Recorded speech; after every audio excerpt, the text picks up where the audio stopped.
Hey everyone, Ali here. So I want to bring up something that's been in the news recently, which is this trial that is currently happening with the movie Rust. As many of you know, there was an unfortunate shooting that happened on camera and during filming, and there was real bullets in the gun, and so one person was really injured and one person died. Of course, you know, we hope that never ever happens in any of your practices, God forbid. But what it does bring up is a lesson that we all should be aware of, which is that as business owners, we are responsible for the actions of our employees.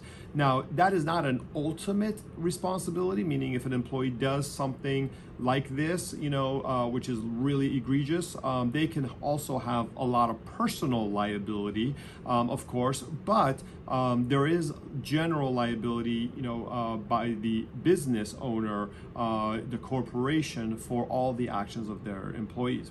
And in some situations, depending on what happens, the owners themselves, the shareholders, could have personal liability. And in some states, especially when it comes to HR, even office managers could have some responsibility regarding things that happen in an office. So I guess, you know, the moral of the story is that, you know, really good training is important.